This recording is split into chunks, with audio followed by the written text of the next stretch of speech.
Video 2 of ranking every single legendary weapon in Destiny 2. Today we're looking at special weapons, so buckle in and get ready for some more really awful weapon puns probably. Far future. You won't be living very far into the future if you use this gun. Not even 20 seconds in and I've already made a terrible pun. That's what you signed up for, I hope you know that. Auto-loading holster frenzy on this thing isn't that bad, but I'm not going to be using it. High C tier. Father's Sins. Void rapid fire sniper that can roll triple tap focused fury.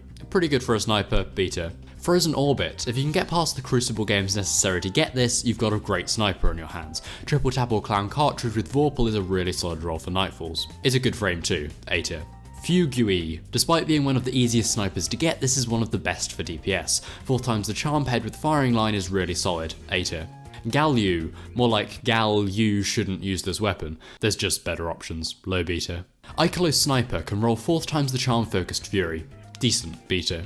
Long Shadow, no damage perks is very disappointing. Best it can do is rapid hit triple tap, C tier.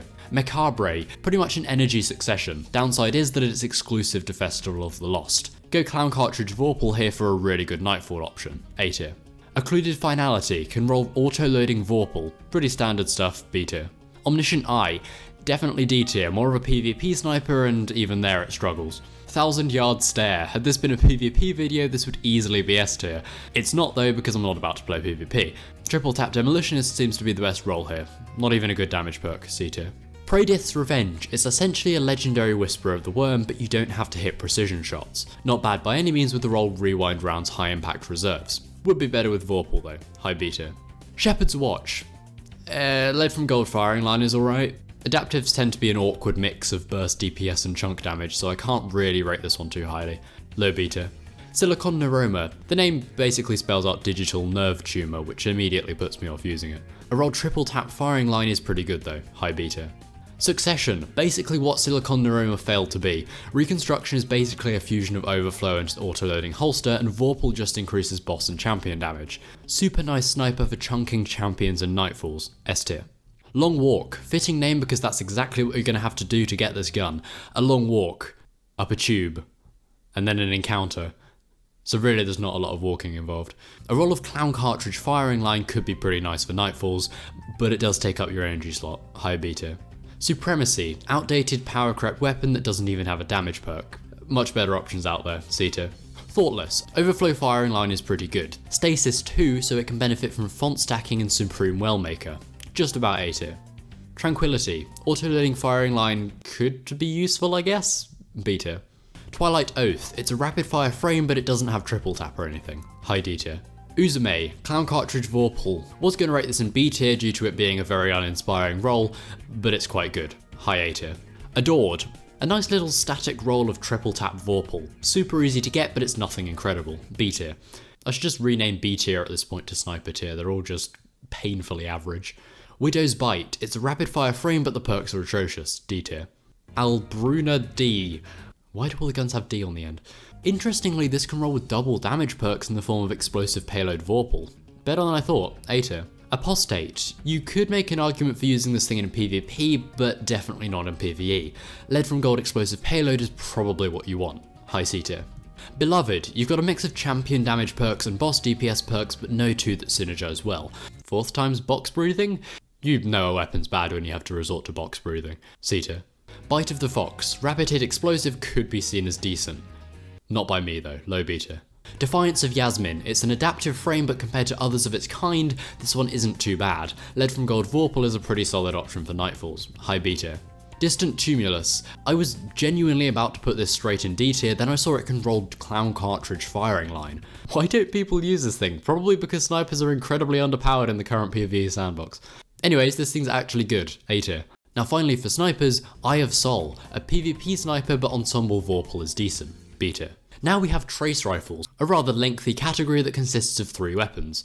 Hollow Denial, quite good for Gerfalcons with a roll Lead from Gold Repulsor Brace. Lead from Gold means you can run double special and essentially just use this thing as your primary. Killing Tally might be a good shout too, high B tier.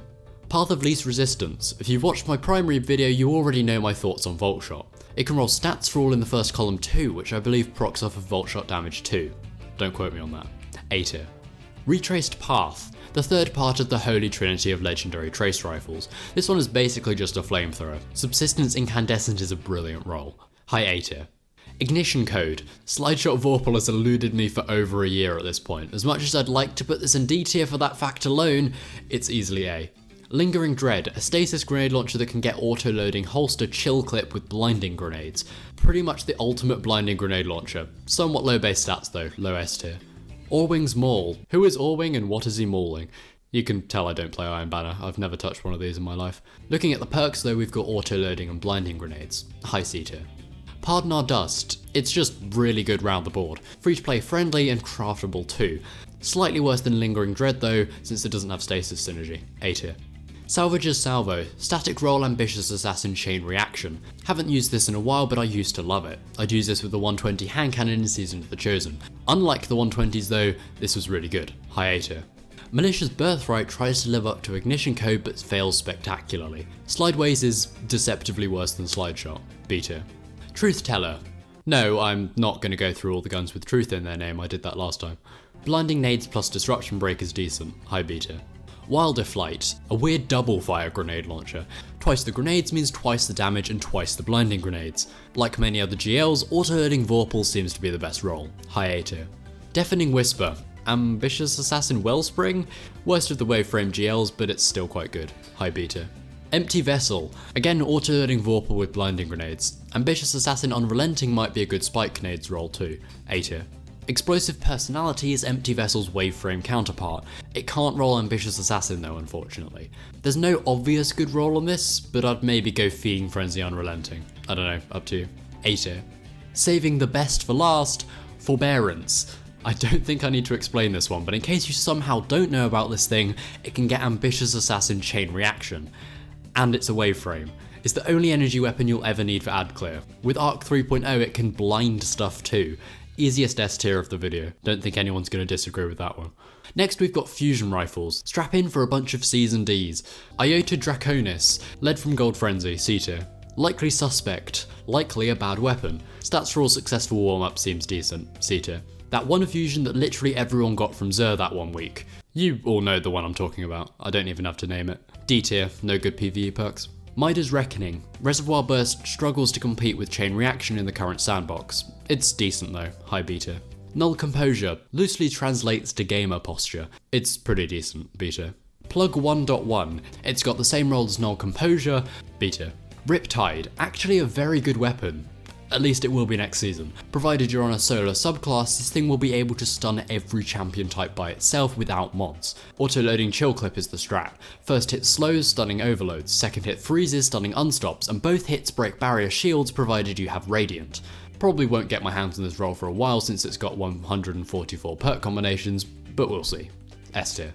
Snorri, just a better Null Composure. It's not only got compulsive reloader but also Omolon fluid dynamics as an origin trait. This is probably the single time where either of those are actually useful, high B tier. Techian Force, kill clip high impact reserve sounds fun. Probably. Maybe. A bit. Not at all, D tier. The Epicurean, it can get Repulsor Brace I guess, probably good with Joe Falcons, B tier. Arvindale, sounds like a Skyrim location. Really good because it can roll chill clip, meaning it has all the benefits of Riptide discussed earlier. It's a slightly worse frame though, B tier. The Wizened Rebuke, I feel infinitely less wise for using this weapon. It's kind of alright for PvP, not in the slightest for PvE, C tier. Timeline's Vertex, the other fusion that Xur sold one time, but it got sold after the other one so no one really cared. Autoloading demo is marginally better than the role for main ingredient, C tier. Trinary System, I'm really struggling suggesting roles for these fusion rifles. Feeding Frenzy one for all? C tier. Actually it comes from Gambit, D tier. Zealot's Reward. What did you do to the Zealot? Murder his entire family? This is the most pathetic reward you could ever give someone. Feeding Frenzy is its only redeeming factor, D tier. Exile's Curse is a Trials high impact fusion that can roll Slideshot Vorpal. It's pretty underwhelming, C tier. Cartesian Coordinate. Had this been Season of the Lost, this would easily be S tier. That was a year ago though. Led from Gold Vorpal kinda struggles a bit these days. Not awful though, low A tier. Coriolis Force. Bungie tried a new frame with this weapon and it didn't work out, so they just kind of forgot about it. This fusion fires a horizontal burst. It can be fun on occasion, but it's not that practical. If you use a fusion for ad clear, you'll want Reservoir Burst. If you use it for chunking yellow bars, you'll want Vorpal or Backup Plan. This has none of these, C tier. Deliverance, easy A tier, not just because of chill clip but also compulsive reloader. Doesn't quite beat Riptide though because it's a precision frame. Dreambreaker, actually pretty solid with Lead from Gold Frenzy, arguably on the same level as Cartesian, worse archetype though, high B tier. Burden of Guilt, when nobody laughed at the joke the first time so you repeat it. This time round it's actually decent. Chill clip in the second column obviously, but weirdly I think Elemental Capacitor would be good in the first column. Any subclass other than Arc will get some nice benefits, high B tier. Glacioclasm, high impact frame but can get Repulsor Brace and Reservoir Burst. Sounds like a fun time with Gerfalcons, high B tier. Lastly, Hollow Words, Lead from Gold Vorpal, precision frame, decent for a fusion rifle, high C tier. Shotguns, if this was a PvP video this section would take forever, the PvP lot seem to constantly be dissecting them. Fractafist, pretty underwhelming for PvE but then again most pellet shotguns are. Lead from Gold Trench Barrel seems kinda solid though, high C tier. Ganora's Axe is a precision slug shotgun that can roll auto-loading Vorpal. Slugs aren't really in the meta currently, but if you don't already have a good first in last out, this one might be worth grinding for, A tier. Ikelos Shotgun, any gun with Grave Robber 1-2 punch instantly grabs my attention. I like Arc Strider Hunter, could you tell? Vorpal could be good for a non-1-2 punch build too, plus it's craftable, A tier. Matador, Lead from Gold with 1-2 punch? It's a bit underwhelming, I can't lie. You want to pair a 1-2 punch shotgun with Grave Robber, Slide Shot or auto-loading holster for the best results, C tier. Mindbender's Ambition, the role I was talking about is on this gun, auto-loading with 1-2 punch. It's really the only viable build with a pellet shotgun unfortunately, high B tier. No Reprieve. I may or may not have made a short a little while ago where I said this was better than Heritage due to a better ease of use and font stacking with Supreme Wellmaker. Since nobody's sure how font stacking is going to be handled in Lightfall, Heritage has more of a chance these days. No Reprieve is still S tier though with a roll triple tap focused Fury. One small step, it's got auto-loading 1-2 punch but also surplus trench barrel. Pretty good, B tier. Prophet of Doom, it can roll Slideways which is marginally worse than Slide Shot combined with 1-2 punch. On the lower end of 1-2 punch shotguns, high C tier. Ragnarhild D, just saying that name almost gives me a stroke. It can get auto-loading 1-2 punch though, and it's craftable, high B. Reckless Endangerment, it's a ritual weapon so static rolls, this time though the static roll is Perpetual Swash. Not a fan, C tier. A Sudden Death, a sudden decent weapon more like. Grave Robber 1-2 punch, yay, A tier. Retold Tale, can get Slide Shot in the first column and 1-2 in the second. Not terrible, B tier. Retro Futurist, having to resort to dual loader in the first column is never a good sign. Doesn't have 1-2 punch but it does have trench barrel. Not quite in D tier but it's close. Reese Walker, definitely a PvP pick but surplus Vorpal isn't that terrible, high C tier. 7th Seraph CQC, now I know I've put all the eye-close weapons lower down before, but hear me out. It's a lightweight frame, auto-loading Vorpal. You can pull it out to deal with mages at any time. I'm being biased because this was my first god roll. It's low B at best. Sojourner's Tale. Dragonfly is fun but not very practical. Auto-loading Frenzy is alright for a slug. High B tier. The Comedian, except I don't think this weapon has told a single joke in its entire existence, yet it's still funny to pick up due to how unequivocally bad it is. Lead from Gold Trench is probably the best roll, C tier. The Deicide. I love this weapon. 9 times out of 10 this will be the shotgun I use in my arc builds. Is it better than the others though? Not at all. In fact, you could argue that it's worse because it's not craftable. Low A tier, but below eye close. The Inquisitor. It can roll 4th times which gives it great ammo economy, but unfortunately there's not much going on in the second column. Weirdly I think Fragile Focus could work, especially if you aren't standing in a lunafaction well. High B tier. Double double, toil and trouble. Fire, burn and cauldron bubble. Fillet of a fenny snake in the cauldron boil and bake. I have newt to a frog, will a bat ton of dog. Why on earth do I still remember all that? Probably the worst shotgun for PvE in the entire game. No good perks, D tier. Wastelander, slide shot 1-2 punch or lead from Gold Vorpal. Feels really good to use so I'll bump it up to A tier. Astral Horizon, auto-loading trench barrel is just about usable, C tier. Wishbringer, the only wishes this will bring are the ones that come true in the worst ways, like how if you wish for $1 million but the next day a family member dies and you inherit that money. That's the kind of weapon we're dealing with here. I guess it's a rapid fire frame, which makes it slightly better than Toil and Trouble. It's still D tier though. Without Remorse, can actually get 1-2 punch, which I didn't realise, but its first column kind of struggles. I'm going to put this in C tier without any remorse. That was by far the worst one so far. Xenoclast, Grave Robber 1-2 punch, lead from Gold Vorpal, surplus trench barrel. 3 solid rolls that you're going to have to farm for a while. I guess I'll throw it in A tier, but it is a nightmare to grind. Blasphemer can get 4th times the charm and Osmosis, interestingly.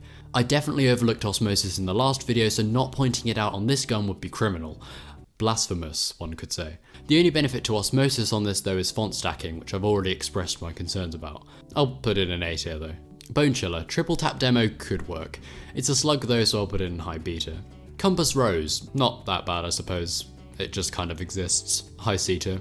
Fellwinter's Lie, guess surplus Vorpal wouldn't be that bad? C tier.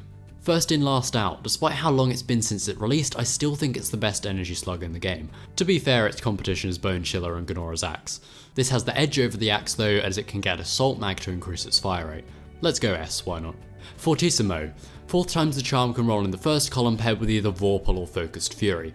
Far better than Blasphemer, arguably up there with Heritage and No Reprieve. Opting for Tac Mag over Assault Mag here can get you an extra 4th times proc. Just about S tier in my opinion. Found Verdict. Autoloading 1-2 punch is quite nice. So would Rewind Round's Vorpal if pellet shotguns ever got buffed. High beta. Dead Weight. IEC Grave Robber 1-2 punch. Nice. You're not going to be a dead weight using this. A tier. Heritage. I didn't actually put this on my list, so I'm ranking it now. I know, embarrassing that I forgot the one gun I was comparing everything else to. Reconstruction Focused Fury is really good on this. Plus it's craftable now. S tier. Now finally for Glaives. Nezarac's Whisper. I personally like Impulse Amplifier on my Glaives for a snappy reload. Unorthodox I know, but I urge you to try it out. As such, I like Impulse Amplifier Vorpal on this Glaive. As for a more conventional role, Demo Vorpal or Demo Adrenaline Junkie are both decent. Low A tier. Lubre's Ruin. Rolk might look really cool using this thing, but you definitely don't. Probably the weakest of the Glaives, but Grave Robber Vorpal with a high base reload speed sounds fun. Low beta. The Enigma. Impulse Amplifier Unrelenting if you're weird like me, Grave Robber Frenzy if you're not. To be fair, my role is the most popular on Light GG, so take that. High beta. Judgment of Kelgarath. Incandescent sounds really nice, but unfortunately it only procs off of projectile kills. Close to Melee is an interesting new perk that would probably pair well with Demo or Overflow. Both Incandescent and Close to Melee are both decent options. B tier. So that does it for all the special weapons in Destiny 2. Like the last video, if you particularly agree or disagree with my rankings, let me know in the comments so I can ruthlessly judge you as a person. Next up is heavy weapons, which will finish off this little trilogy. See ya!